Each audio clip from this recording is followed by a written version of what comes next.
Of look. Second contestant آج کے مقابلہ تقریر دہن میں زماں تمہارے لیے Tauseef Ahmed. Come to the rostrum and start delivering your speech. The topic is عدل و انصاف, جسٹس. تیار ہیں آپ؟ ماشاءاللہ اسمائل کے ساتھ اسٹارٹ کریں گے اور آپ کا ٹائم شروع ہوتا ہے اب. سبق پر پھر صداقت کا, عدالت کا, شجاعت کا لیا جائے گا تجھ سے کام دنیا کی امامت کا. جناب صدر, عدل و انصاف کا مطلب یہ ہے کہ کسی شخص کے ساتھ بدون افراط و تفرید کے وہ معاملہ کرنا کہ جس کا وہ واقعی مستحق ہے. یعنی کہ عدل و انصاف کا ترازو اس قدر صحیح اور برابر ہونا چاہیے کہ عمیق سے عمیق محبت اور شدید سے شدید عداوت بھی اس کے دونوں پلڑوں میں سے کسی پلڑے کو جھکا نہ سکیں.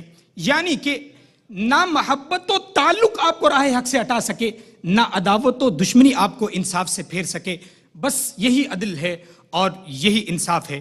جناب صدر, اسلامی خلافت کا عدالتی نظام وہ مثالی نظام ہے جو کسی طبقے, قوم یا فرد کے مفادات سے بالا تر ہو کر صرف اور صرف قرآن و سنت کی روشنی میں حق اور سچائی کا بول بالا کرتا ہے. جناب صدر, یہی وہ عدالتی نظام تھا کہ جس کے تحت ایک عام آدمی بھی خلیفہ وقت کے خلاف مقدمہ دائر کر سکتا تھا اور قاضی بلا خوف و خطر حق پر مبنی فیصلہ سناتا تھا.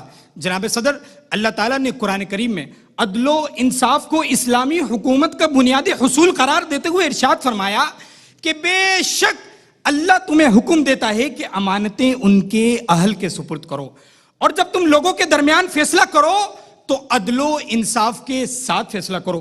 جناب صدر, اسلام اس بات پر بہت زور دیتا ہے کہ حکمران اپنا ہر فیصلہ عدل و انصاف کے معیار پر کرے, خواہ وہ کسی کے بھی خلاف جاتا ہو. کہ اسلامی تاریخ میں ایسے بے شمار واقعات موجود ہیں کہ جن میں عدل و انصاف کی شاندار مثالیں قائم کی گئی ہیں. حضرت علی کرم اللہ وجہ الکریم کا وہ مشہور واقعہ کہ جب آپ نے ایک یہودی پر ان کی زرہ لے جانے کا دعویٰ کیا تو قاضی نے دونوں کو برابر حیثیت دیتے ہوئے مقدمہ سنا.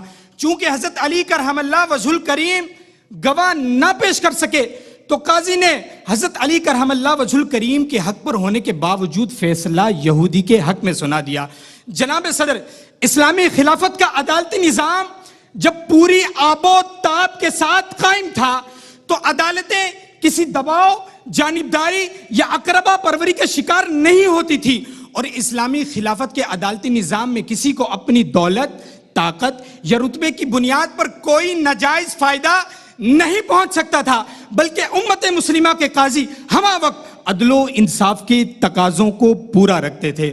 عدل و انصاف فقط حشر پہ موقوف نہیں, عدل و انصاف فقط حشر پہ موقوف نہیں, رس لگا کہ مطلب کوئی وضاحت آپ کنٹینٹ کی نہیں کر سکے. مثالیں اپنی یقیناً دی ہیں لیکن عدل و انصاف پہ آپ زیادہ بات کر نہیں سکے. آپ کے مقابلے میں کیا نام ہے, توصیف صاحب نے بڑا اچھا وضاحت کی کنٹینٹ کی کہ عدل و انصاف ہوتا کیا ہے, اور آواز کے اتار چڑھاؤ سے میں بڑا متاثر ہوا. میں نے آپ سے پوچھا بھی تھا آپ کسی مبلغ ہیں, کہیں پروفیسر ہیں, تو اندازہ ہو جاتا ہے, ٹھیک ہے نا. آواز کا بہت کنٹرول آپ نے کیا, کہاں ہمیں سلو پہ جانا ہے, کہاں ہم نے اونچی آواز میں جانا ہے. اس سے کہتا ہے آڈینس اگر سو بھی رہو تو ایک دم آپ کے ساتھ ساتھ چل رہے ہوتے ہیں. باڈی لینگویج آپ کی بہت اچھی تھی. آپ کی سماعتیں منتظر ہیں کہ وہ کون سا خوش نصیب ہے, وہ کون ونر ہے کہ جس نے رسائی حاصل کی ہے کوارٹر فائنلز تک, تو ان کا نام ہے, وہ خوش نصیب کنٹیسٹنٹ ہیں.